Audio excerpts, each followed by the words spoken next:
નમસ્કાર ખેડૂત મિત્રો, હું રાજ ભાખર પીએ ઇન્ડસ્ટ્રી તરફથી બધા દર્શક મિત્રોનું હાર્દિક સ્વાગત કરું છું. આજે આપણે મોટી ખેરાડી ગામે એક પ્રગતિશીલ ખેડૂતને ત્યાં આવ્યા છીએ જે ઘણા વર્ષથી ડુંગળીનું વાવેતર કરે છે. તો સૌથી પહેલા ખેડૂત મિત્રોનો આપણે પરિચય લઈએ. તમારું નામ જણાવજો. ગામ? અમારું ગામ મોટી ખેરાળી, પછી તાલુકો રાજુલા, જિલ્લો અમરેલી. ગામ નામ જણાવજો. નામ અમરુભાઈ મુળુભાઈ. તો તમે આ તમારી ડુંગળીની અંદર આપણે પીઆઈ કંપનીની કઈ દવાનો ઉપયોગ કર્યો હતો? આ ઓમિસલ ને કીટાદન બે પાયું છું મેં. આ બે દવા પાઈ, આનું રિઝલ્ટ બહુ સારું મળ્યું છે. પેલા 10 લીટર લાવ્યો હતો, પાછો આ વખતે પાછો પેટ્યું 2 લાવ્યો 10 લીટરનું. ફરીથી તમે 10 લીટર પાછી બીજી ડુંગળીમાં આનો ઉપયોગ કરવો છે.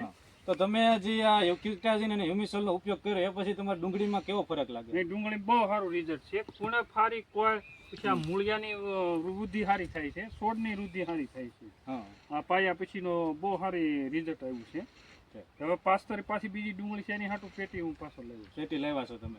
તો કઈ જગ્યાથી તમે આ દવા લ્યો છો? રાજુલા શ્યામ એગ્રોમાં રમેશભાઈ ત્યાંથી લાવ્યો. રમેશભાઈ ત્યાંથી લ્યો છો. તો તમે કહેતા હતા કે કીટાઝિન તો તમે દર વખતે વાપરો છો? હા, એ ઘણા સમયથી વાપરું. પરંતુ તમે આ હ્યુમિસોલ વાપરતા નહોતા. નહીં, એ સિવાય તમે બીજો એક હ્યુમિક એસિડ વાપરતા. તો એના અથવામાં તમે આ હ્યુમિસોલ વાપર્યું, એના કેવો ફરક દેખાય? એની કરતા આના રિઝલ્ટ સારા મળ્યા. રિઝલ્ટ બહુ સારા મળ્યા છે. આમ કઈ રીતે તમને સારા? આમાં પાવામાં રિઝલ્ટ અમે પાયું પેલા પાયું છું કંઈક 10 વીઘામાં, પછી પાછું મેં પાયું એ 50 વીઘામાં પાયું છે.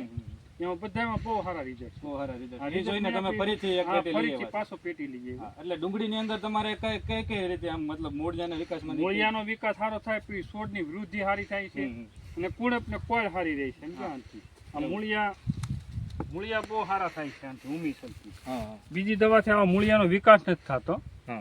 મૂળિયાનો વિકાસ, છોડનું વૃદ્ધિ ને કોળ ને કુણપ સારી રહી છે. તો બીજા દર્શક મિત્રો આપણે આ વિડીયો જોઈ રહ્યા છે તો તમે કઈ શું ભલામણ? નહીં, આ લેવાય. આ દવામાં કઈ ભૂલ નથી પડતી. બહુ સારું ડુંગળી માટે એક સારામાં સારું. હા, સારામાં સારું રિઝલ્ટ છે. મૂળાનો વિકાસ, છોડનો વિકાસ સારો થાય, કુણપ કોળ હેઠો પાડી દે. આમાં એક પાટો વિશે મેં કીધું હતું ત્યાં, એમાં હેઠો પાડી દીધો. હા, તો તમે વચ્ચે થોડું ટ્રાય કરવા હતો મૂકી દીધું, ફરક દેખાતો હતો. દેખાતો. તો ખેડૂત મિત્રે કીધું તેમ જે આપણે પીઆઈ કંપનીનો હ્યુમિસોલ આવે છે જે ડુંગળીની અંદર તમે વાપરો, તો આની હું તમને એક વાત કરી દઉં તો આમાં હ્યુમિક એસિડ અને ફુલ્વિક એસિડ આવે છે.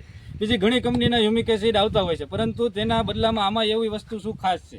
તો તમે હ્યુમિસોલનો ઉપયોગ કરવાથી પહેલી વસ્તુ કે જે ડુંગળીના જે તંતુમૂળનો વિકાસ હોય એ સૌથી સારામાં સારો થાય છે. બીજી વસ્તુ, આપણે જ્યારે જમીનમાં તેનો ઉપયોગ કરીએ છીએ તો જમીનમાં ઘણી વખત આપણે ખાતરો નાખતા હોઈએ છીએ, પરંતુ તેનો છોડ સારી રીતે ઉપયોગ કરી શકતો નથી. તે ઘણી વખત અલભ્ય સ્વરૂપમાં ફેરવાઈ જતા હોય છે. તો હ્યુમિક એસિડનો ઉપયોગ કરવાથી જે આપણે ખાતરો નાખ્યા છે તે અલભ્ય સ્વરૂપમાં કોઈ જે વસ્તુ પડી હોય છે તેને લભ્ય સ્વરૂપમાં ફેરવીને આપણને છોડને લેવામાં મદદરૂપ થાય છે, જેથી કરીને મૂળનો સારામાં સારો વિકાસ થાય છે અને છેલ્લે જતા ગાંઠિયાના બંધારણમાં પણ તેનો સારો એવો ફેરફાર પડે છે. તો બધા દર્શક મિત્રોને જો ડુંગળીનું વાવેતર હોય તો ખાસ કરીને એક વખત આ હ્યુમિસોલ અને કીટાઝિનનો ઉપયોગ કરવા માટે ભલામણ છે.